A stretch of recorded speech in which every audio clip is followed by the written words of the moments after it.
chapter 2 of module 2 is compassion fatigue. And are we even talking about the right thing?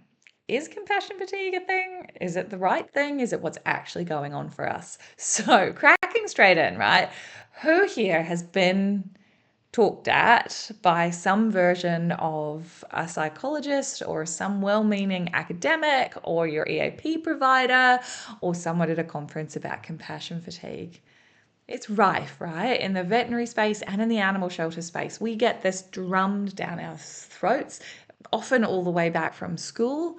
And the reality is, it's wrong. Okay.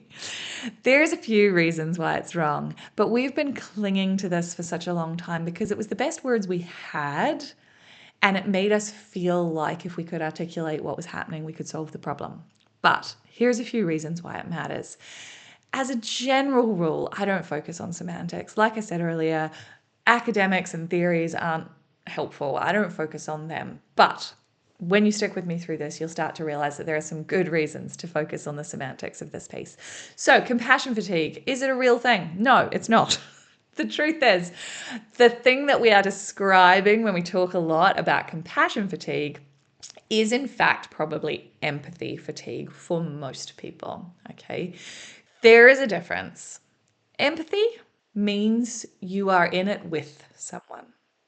You feel all of the emotions that they feel. You are embedded in what's going on for them. And this is where things like secondary trauma and a lot of emotional ups and downs and the drain of feeling those big feelings with our owners during a difficult euthanasia, with our animals who are stuck in kennels, with our staff or our team members who are going through a difficult time, or when someone yells at us. We share all those ups and downs. And, they've shown on brain scans that people experiencing high levels of empathy when you cause pain to somebody in a video that they're watching on an MRI, their same pain centers light up. We are feeling it with you, and that is empathy.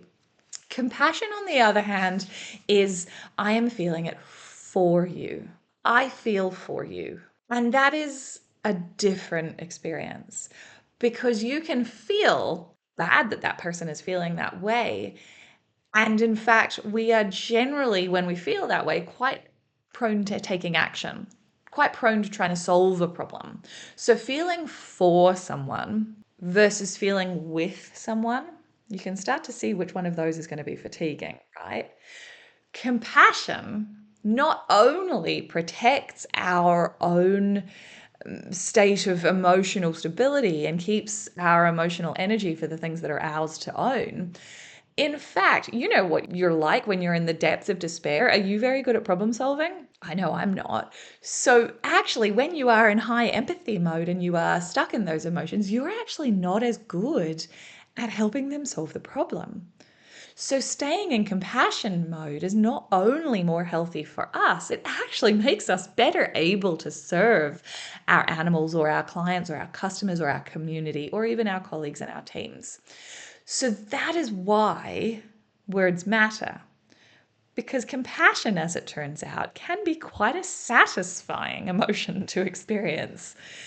And so, if we are overlooking the benefits of compassion because we currently assume that it is always exhausting, we're skipping a lot of really great engaging stuff. That is why, for the vast majority of vets that I talk to in clinical practice, euthanasias are an enjoyable and fulfilling part of their day, because being able to be compassionate for somebody, for an animal and the owner, and do that well and bring peace to a time that can be difficult to them, that's satisfying. For most of us, that's actually a really gratifying moment. And I know for myself and many colleagues that I work with, I would preferentially choose that appointment in the consults list over most others.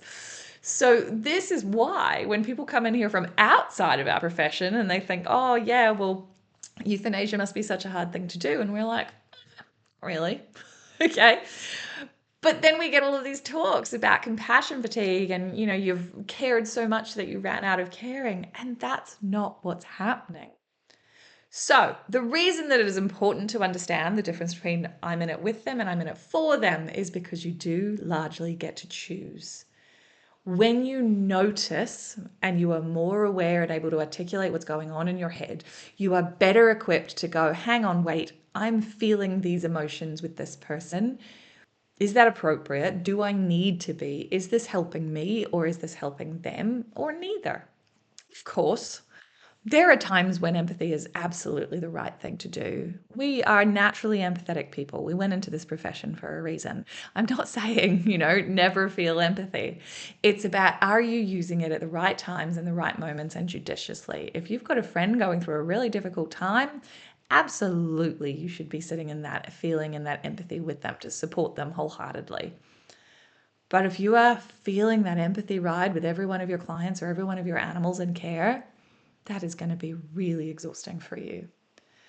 Okay, so I really want you to focus on paying more attention when you are feeling a lot of emotional load to whether you are feeling compassion or empathy, and make a choice to step into the one that is more appropriate and more helpful for the situation. The next chapter, I'm actually going to talk about why I still don't think empathy fatigue is actually the problem either, but we'll get to that in just a moment. I hope you learned something just there, and I'll talk to you soon.